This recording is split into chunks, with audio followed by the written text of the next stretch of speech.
Are you in the home buying process and finding the steps a little bit difficult and confusing? Or have you been thinking about getting into the home buying process but are just not sure where to start? Stick around, this video is going to be for you. The 9 steps of the home buying process.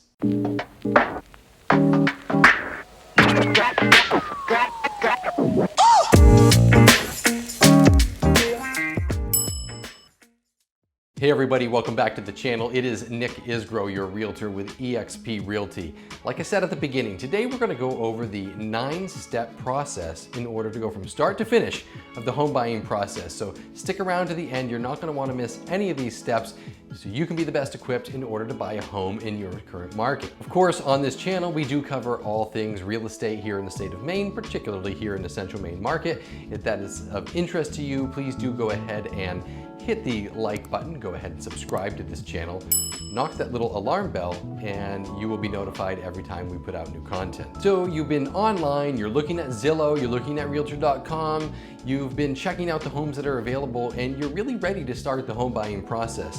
Where do you begin? Well, it doesn't actually begin with the realtor. The first thing you're going to want to do is go to your local trusted lender that you work with at a local bank and get pre-qualified for a mortgage, because of course that's going to tell you how much home that you can afford. What you don't want to do is get caught up going out and spending all this time looking at homes that you can't afford, or potentially missing out on more home that you could have had that you didn't think you could because you didn't go through the pre-qualification process. So please, before you get started, the best thing you can do right on the front end, go to your local lender, get pre-qualified, and you will find out exactly how much home you can afford. Now, the second step in the home buying process is to, of course, find a realtor. Now, when you meet with a realtor, it's really going to be a two-way discussion and really a two-way interview. You're going to be talking to the realtor. You really want to find out, is this somebody you connect with? Is this somebody that you can be honest with, communicate with? How do you feel just on the front end from those vibes? This is somebody that's going to be with you potentially for a long time, at least a couple of months of your life, and you want to know that you can be completely upfront and honest with this person, trust them with the inner circle information, because they're going to need that in order to best serve you as their client. Now, the realtor is going to be asking you a lot of questions as well. They're going to be asking you about, what style of home do you like? What is the plan when you get into the home? Why are you moving in general? What is it you're looking for? As much information as you can give that realtor, it's going to give them the best insight and get you off to a great start right on the front end. Now, the third step in the home buying process is going to be the search for the homes. Once you've had a good talk with your realtor and you guys get in a good flow, you start to get a good understanding of what it is you're looking for, they will set you up with a search that is directly linked to the MLS. You'll start receiving regular emails. You'll get an initial blast with everything that's currently on the market, and then pretty much daily as new listings come on and hit the market that meet your criteria, they're going to be coming to your email. Now, one thing I would advise is that if you're getting lots and lots of houses that really aren't fitting the bill, speak to your realtor and let them know, because the more the realtor has in order to narrow down the search, the easier it's going to be for both of you to start singling out those homes that you might want to take a look at. Of course, that brings us to step number 4 in the home buying process. Go look at the homes. Whether you're looking at 1 home a day or you're looking at 5 homes in one day, when you have a set of homes that you know really look good online, they meet the criteria, you want to get out there and take a good walkthrough. And I would recommend at least a half an hour, a good half-hour show, or anything quicker than a half-hour showing is going to be difficult for you to really get the feel of the home. I like to be able to just get out of the way, let my clients walk through the home, kind of be there as their guide, provide information when they need it, but really let them sink and gel into the home. And typically, honestly, for a realtor, you can tell in the first couple of seconds when somebody walks through the door exactly if they are going to be interested in this house or not. You may just get lucky, and when you find the house that's right for you, you're gonna walk in, go through the tour, and you're gonna say, yes, this is the house. However, oftentimes you might find a couple of houses that actually meet that criteria.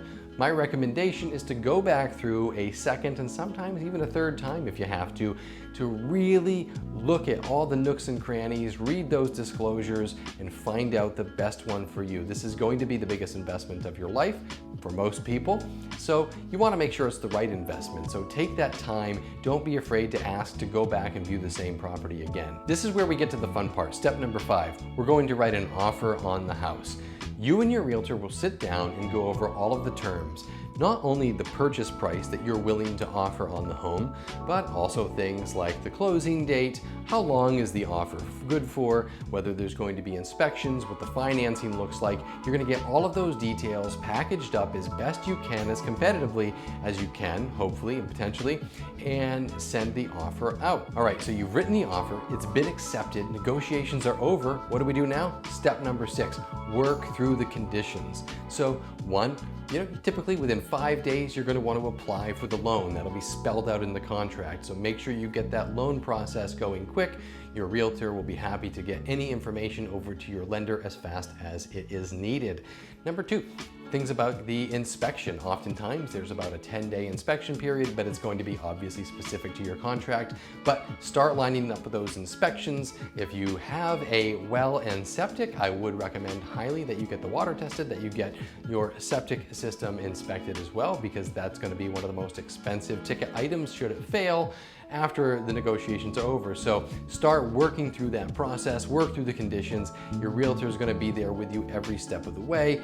Every realtor I know has a list of people that are trusted advisors, trusted people in their field when it comes to inspections and things like that. So check with them, they'll lead you in the right direction. Step number 7 is going to be closely related to step number 6, and where you've had the inspections, you've worked through the conditions.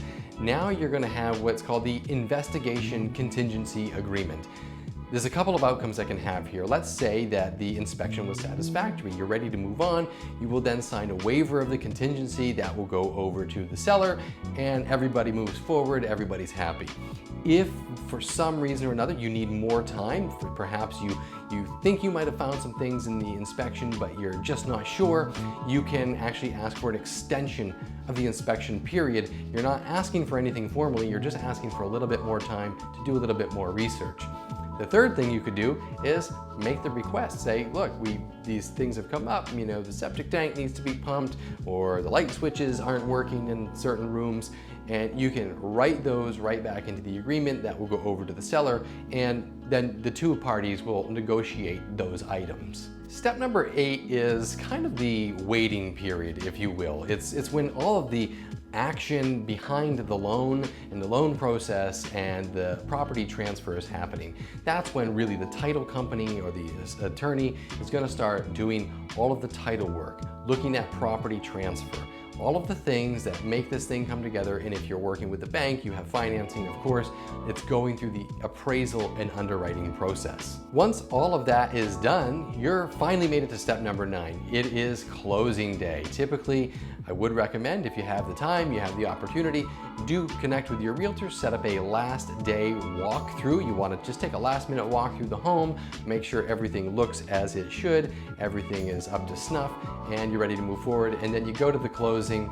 It's everybody's favorite day. You are going to be moving into your dream home. Going to be a happy day for the realtors too, and that's it. Even though that covers basically the logistics of the entire home buying process, I do want to say, and I always tell this to my clients, if you have any questions, something comes up after you're in the property, you should always feel free. Hopefully you've established a great relationship with the realtor you've been working with.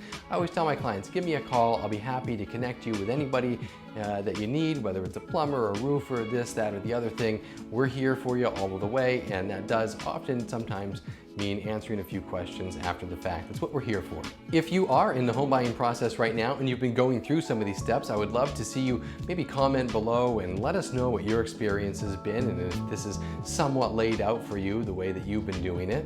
Also, if you are now thinking about buying real estate and you want to connect with any questions, drop those questions below, send me an email, send me a text. I'm always available. Again, my name is Nick Isgro. I work with eXp Realty here in Central Maine. Hopefully this video content was helpful to you in this process in some way. I'll see you next time.